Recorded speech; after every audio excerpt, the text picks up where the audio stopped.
ભળી અને ભોળી હતી, પણ કાગડો તો બહુ પાકો હતો. તે દિવસ કાબર કહે કાગડાભાઈને, કાગડાભાઈ, ચાલો આપણે ખેતર ખેડીએ. દાણા સારા થાય તો આખું વરસ ચણવું નહીં પડે. ચાલો તો. કાગડાભાઈ કહે, ઠીક છે, ચાલો તો. કાબર અને કાગડાભાઈ ઉડતા ગયા, પોતાના ખેતરમાં આવ્યા અને પોતાની ચાંચોથી ખેતર ખેડવા લાગ્યા.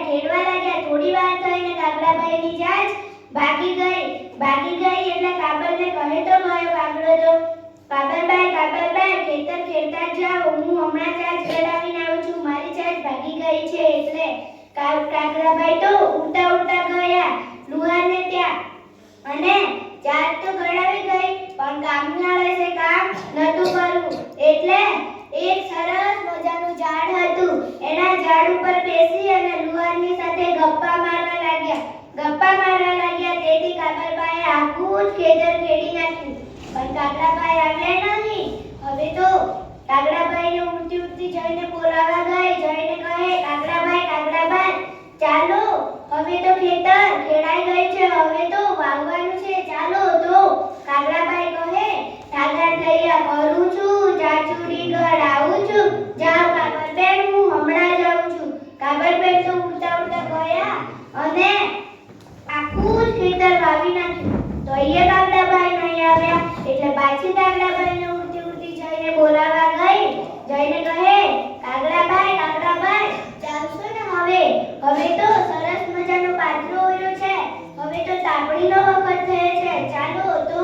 કાગડાભાઈ કહે, ઠાગા ઠૈયા કરું છું, ચાચુડી ઘર આવું છું, જા કાબરબેન, હું હમણાં જાઉં છું. કાબરબેન તો ઉડતા ગયા અને આખું જ કાપણીનું ખેતર કરી નાખ્યું અને બાજરાના ડુંડા કાઢ્યા.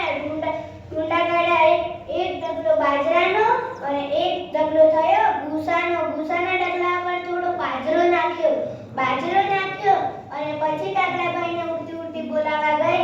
કાગડાભાઈ, હવે તો ચાલશો ને, હવે તો ડગલા થયા છે બાજરાના, તમારે ગમે તે ભાગ લેવો હોય લઈ લેજો, ચાલો.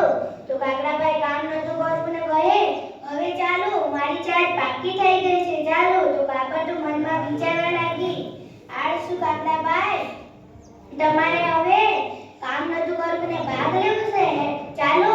તો કાબર અને કાગડાભાઈ ઉડતા પોતાના ખેતરમાં આવી અને પછી કાબર કહે કાગડાભાઈને, કાગડાભાઈ, તમારે કયો ભાગ લેવો છે, જાઓ લઈ લેજો.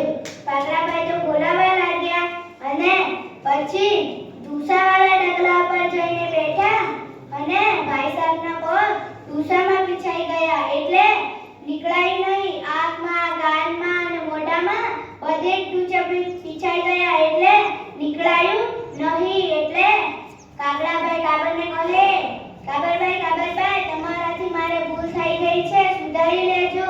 હવે કાગડાભાઈ કહે, હવે બચાવો મને કાબરભાઈ. કાબરભાઈ કહે,